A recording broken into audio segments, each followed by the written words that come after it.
Hey guys, today I'm gonna show you how to make a watermelon cake because it's nearly my birthday, and I'm going to show you what I like, which is a watermelon.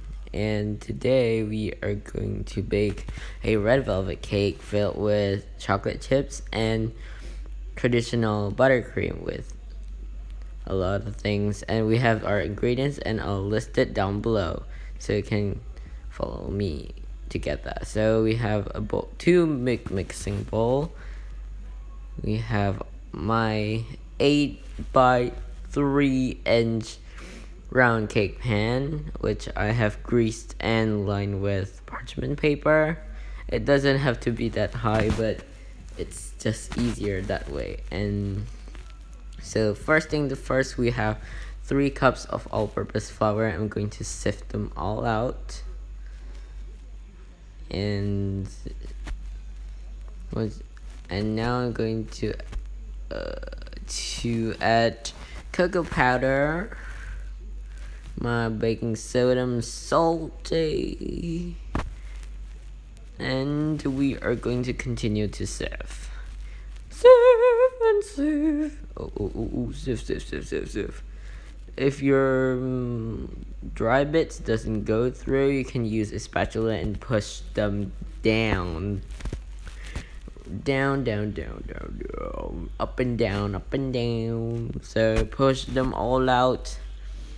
Okay, and then I'm going to take a whisk and mix all of my dry ingredients together. Okay, it's all mixed up, and we are going to set this aside and get our wet ingredients ready. In my bowl, I'm going to add my sugar. And baking sugar is known as wet ingredients. I don't know why, but sugar is wet ingredients, so just add it into that bowl. My buttermilk. You can substitute buttermilk by taking 2 cups of milk and add 2 tablespoons of cider vinegar to it, and it will become buttermilk. And we have our vegetable oil. Go in, and the last thing that we're gonna add is, not the last, I mean my vinegar. I'm going to add my vinegar in, and not vinaigrette, it is vinegar, white wine vinegar.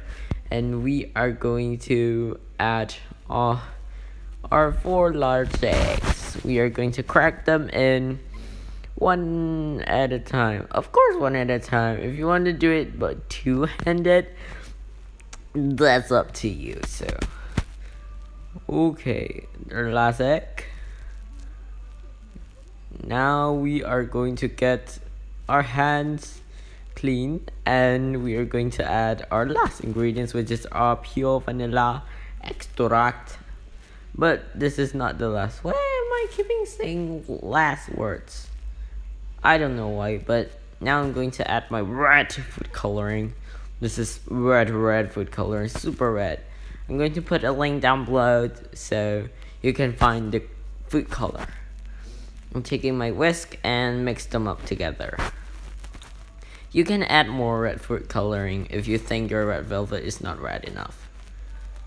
Continue mixing it, and once you're done with your wet ingredients, we are going to pour all of our dry ingredients. I'm going to let you see how I poured my dry ingredients in. Just shake the bowl. Don't want to throw the bowl into your other bowl, of course not. And you're going to take your whisk, and mix it up slowly and gently until you get a really nice looking batter. Once we've used all whisk, we are going to switch to a spatula. Remember, in this recipe, you don't want to overmix your red velvet batter, and your batter will be really runny and liquid.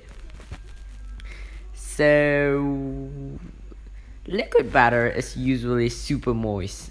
So when you buy a box cake mix or open a box cake, you're gonna end up with some brownie batter. They will not be scoopable or something like that, but some recipe is super moist as well. I don't know why, but I don't know. Just find a recipe that is super moist, and you'll end up with super moist cakes. So just add all of your batter in.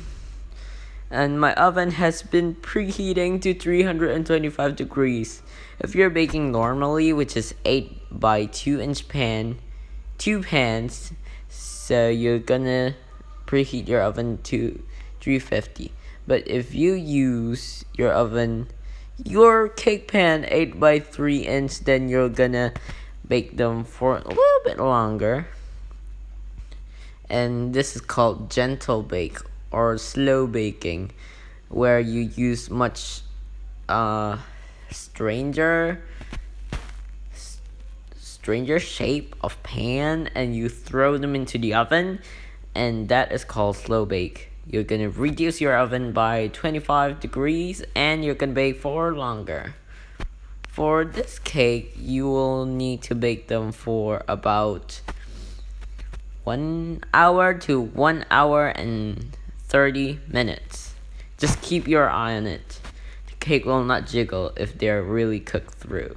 So now I'm going to set my pan.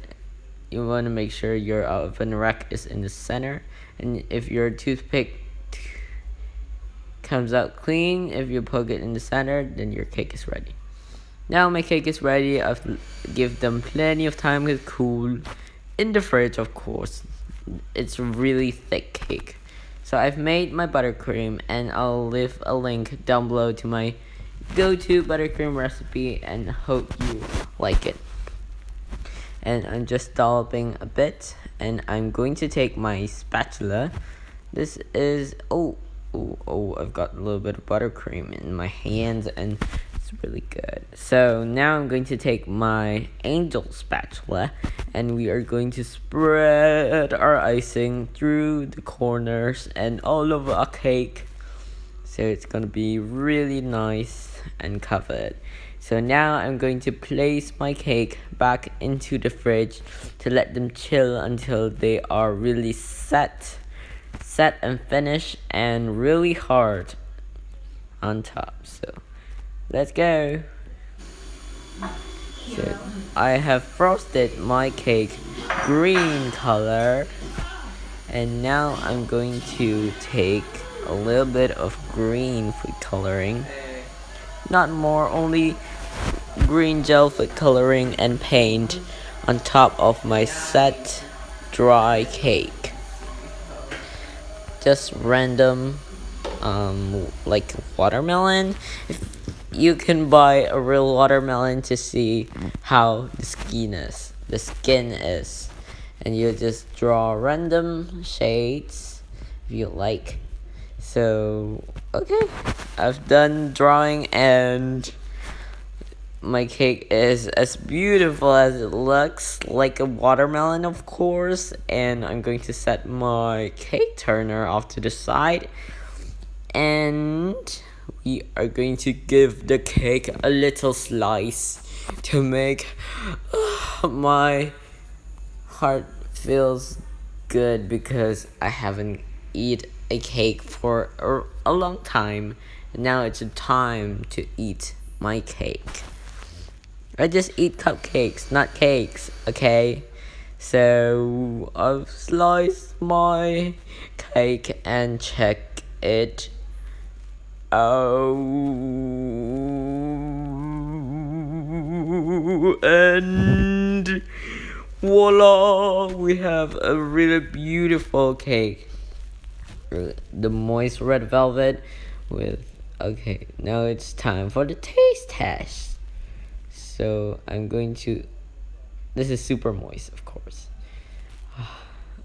Okay, the moment of truth is now beginning. Now the chocolate chips that we forget to fold. The moist red velvet cake. The green and white buttercream that represents the watermelon.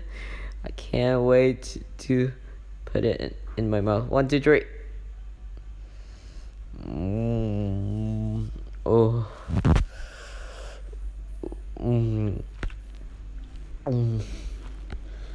Oh my gosh, just it's oh,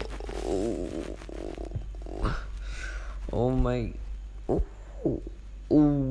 okay. I can't even say a word. This is the best birthday cake. This is the best birthday cake I've actually made, and it's very, very moist.